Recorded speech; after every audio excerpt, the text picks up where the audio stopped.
जगत के माता पिता शिव पार्वती की वाणी और अर्थ की प्राप्ति के लिए मैं वंदना करता हूँ। शब्दों के अर्थ को समझना बेहद जरूरी है। तत्व का ज्ञान उसी में निहित होता है। जब तक हम उसके अर्थ से नहीं जुड़ेंगे तब तक तत्व के अर्थ से जुड़ पाना असंभव है। जाने अनजाने में अपने इतिहास बोध और वैदिक ग्रंथों से काटे जा चुके आजकल कुछ लोग अपनी ही पुण्य भूमि सिंधु स्थान में सनातन हिंदू और हिंदुत्व के तत्वबोध को खोखला और संकुचित साबित करने में लगे हुए हैं। आज हम आपसे हिंदू और हिंदुत्व पर संक्षिप्त वार्ता करेंगे ताकि इसके तत्वबोध के बारे में फैलाई जा रही दुर्भावना को डिकोड किया जा सके, कुछ उनकी बौद्धिकता को परिष्कृत किया जा सके और कुछ सीखते और सिखाते हुए हम भी हिंदुत्व के अर्थ के साथ एक नागरिक होने के नाते अपने कर्तव्य को समझ सके। भारत सिर्फ एक भूभाग नहीं है, यह संपूर्ण विश्व का देवालय है। इस पावन धरा पर हजारों वर्षों से वैदिक धर्म का अनुपालन होता आ रहा है। इसे अपनी सुविधानुसार हम सभी सनातन धर्म भी कहते हैं। उस वैदिक धर्म के तत्व को समझने के लिए हमें वेद, उपनिषद और भागवत गीता का ज्ञान आवश्यक है। इन ग्रंथों को समझने के लिए हमें संस्कृत भाषा की समझ जरूरी है। बिना इसकी समझ स्थापित किए यदि हम अपने धर्म को व्याख्यायित करते हैं तो हम वैचारिक असमंजसता के शिखर पर होते हैं और इस सात्विक सनातन धर्म के अर्थ को समझने से कोसों दूर खड़े होते हैं। और ऐसा करते हुए हमें पता भी नहीं चलता कि हम शब्द के अर्थ को कितना अनर्थ कर रहे होते हैं। जिस सभ्यता और संस्कृति में हमने जन्म पाया है वह अत्यंत विशाल व गहरी है। उसकी गरिमा, गौरव और महत्ता, उसकी कोई सीमा नहीं है। वह सिर्फ अतुलनीय है। अपने महाभारत के इतिहास में धर्म को विस्तारित करते हुए प्रभु श्री कृष्ण जिस एक श्लोक का जिक्र करते हैं वह आज अनायास ही मुझे याद आ रहा है कि धारणा धर्मोत्याहो धर्मो धारेत प्रजा, अर्थात पूरी सृष्टि को जो धारण करता है, उसका भरण करता है, उसका पोषण करता है, उसका रक्षण करता है, वह धर्म है। आधुनिक युग के लोकमान्य नेता बाल गंगाधर तिलक जी के शब्दों में अगर धर्म के तत्व के अर्थ को समझना चाहे तो वह अर्थ कुछ इस प्रकार निकलता है। प्रमाण्य बुद्धि वेदो साधनाम मने कथा, अर्थात वैदिक आस्था के साथ किसी भी आस, ध्यास और विश्वास और भावना से अपने कर्मों का निर्वहन करना ही धर्म है। हमारे स्मृति ग्रंथों में भी यह लिखा गया है, वेदो किलो धर्मो मूलम। वेदों में विश्वास के साथ हम धर्म के अनेक मार्गों को चुन सकते हैं। वह कर्म योग हो सकता है, वह भक्ति योग हो सकता है, वह ध्यान योग हो सकता है, वह ज्ञान का मार्ग हो। समाजों के धार्मिक विचारों का सर्वाधिक प्राचीन ग्रंथ वेद है। यहाँ के सभी संप्रदायों का मूल विचार भी वेद है। सप्त सिंधुओं का वैदिक राष्ट्र अनेक जातियों, उपजातियों और वर्गों में विभाजित था। उस समय की बहुसंख्यक जन समुदाय का जो था वह धर्म, उसे हम वैदिक धर्म का नाम देते हैं। परंतु उस समय भी हिंदुओं में एक ऐसा समाज बसता था जो वैदिक धर्मावलंबी नहीं था। पाड़ी, दास और भ्रातृ समेत ऐसी अनेक जातियां थी जो अनेकों बार अपने आप को वैदिक धर्मी होने का खंडन करती थी। लेकिन इसके बाद भी उनमें इतनी चेतना अवश्य थी कि राष्ट्र की एकता की दृष्टि से हम सभी का धर्म के पुनीत बंधनों में बंधे रहना आबद्ध है और जरूरी है। वैदिक, सनातनी, बौद्ध, जैन और सिख आदि सभी मत मतांतरों का एकीकरण करने के बाद जो सत्य के निर्णायक तत्व उद्भव हुए, उन्हीं सभी तथ्यों की सत्यता को हिंदू धर्म की पावन संज्ञा प्राप्त है। इन सभी जातियों के अंतर्भाव इसी हिंदू में निहित है और इस बोध को जागृत करने वाला तत्व ही हिंदुत्व है। वीर सावरकर ने जिस स्पष्टता के साथ हिंदू और उसके तत्वबोध अर्थात हिंदुत्व को समझाया है वह प्रत्येक नागरिक के लिए विचारणीय, अनुकरणीय है। असिंध सिंधु पर्यंता यस्य भारत भूमिका पितृभू पुण्य भूमेश्च वै हिंदू रीति स्मृता।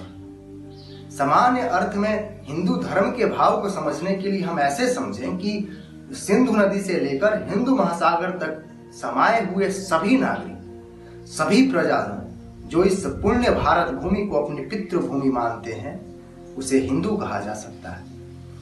अतः हिंदू धर्म का तात्पर्य इस भारत भूमि के उन सभी धर्मों और संप्रदायों से है जो इस देश एवं इस जाति के सहोदर हैं। इन विभिन्न संप्रदायों वर्गों में आचार व्यवहार और सिद्धांतों में यदि किसी कारण से कोई समन्वय परिलक्षित ना भी हो, भले ही किसी कारणवश कुछ विरोधाभास भी हो, तो भी यह कहा जाना चाहिए कि हिंदू धर्म कोई एक सामान्य धर्म ना होकर अनेक धर्मों और संप्रदायों का एक बृहद समूह है।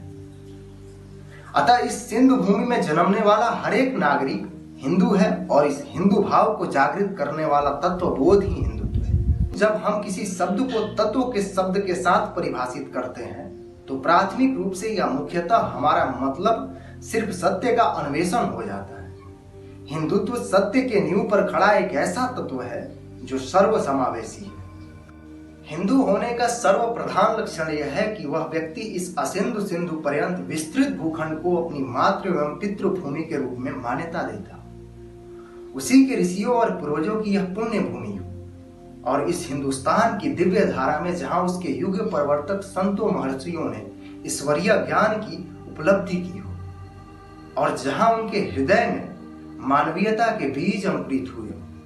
हिंदुत्व का द्वितीय लक्षण यह है कि प्रत्येक हिंदू अपने को प्राचीन सिंधु और उससे उत्पन्न हुए हिंदू जाति का वंशज कहें और उसके पावन रक्त अपनी धमनियों में प्रवाहित होने की सगर्व घोषणा करें और अपने आप को हिंदू माता पिता की संतान समझे। हिंदुओं के विभिन्न संप्रदायों पर भी यह लक्षण आज भी भलीभांति पूर्ण रूप से घटित होता प्रतीत होता है।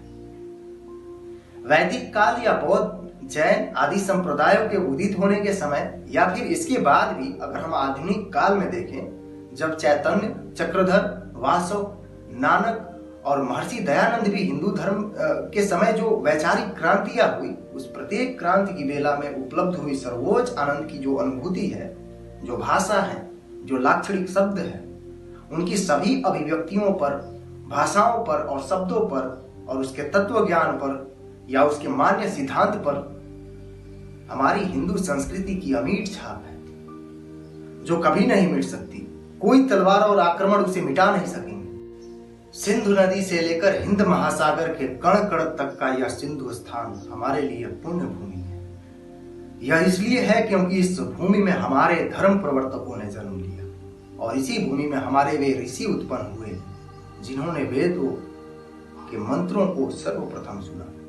इन वैदिक ऋषियों से ऋषि दयानंद पर्यंत, जिन्न से महावीर तक, बुद्ध से नागसेन तक, नानक से गोविंद और बंदा बैरागी से वासव तक, चक्रधर से चैतन्य पर्यंत एवं स्वामी समर्थ रामदास से स्वामी विवेकानंद तक सभी गुरुओं और महापुरुषों का यही देश रहा है। उनकी जन्मभूमि और कर्म भूमि रही है। कुरुक्षेत्र की वह मिट्टी भी यहीं स्थित है जहां प्रभु श्री कृष्ण ने गीता के अद्भुत ज्ञान और दर्शन से हम सभी को अनुग्रहित किया।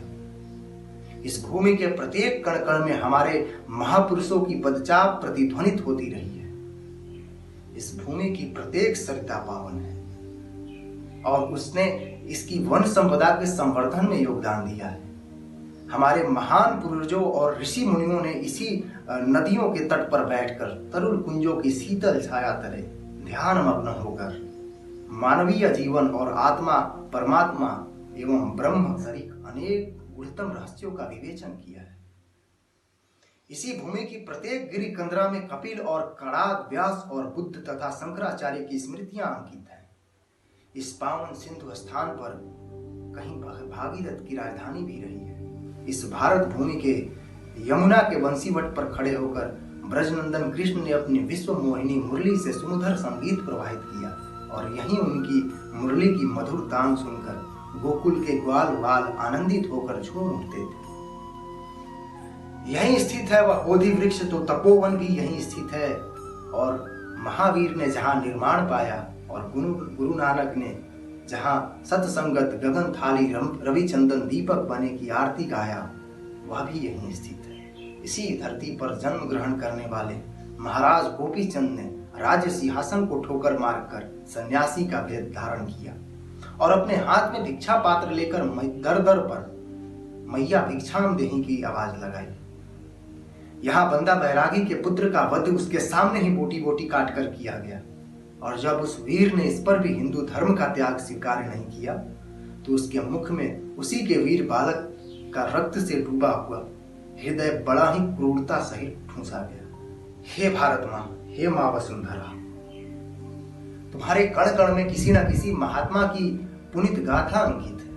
कश्मीर से कन्याकुमारी पर्यंत यह संपूर्ण भारत भूमि ही यज्ञ भूमि है, जिसे ज्ञान और आत्मज्ञान के साथ त्याग और संघर्ष की पावन अग्नि ने पतित पावनी बना दिया है। हे जननी जन्मभूमि, तेरा कण कण ही यज्ञ भूमि है। इसलिए हे भारत भूमि, सिंधु स्थान, तू प्रत्येक हिंदू जन की कर्म भूमि एवं पितृभूमि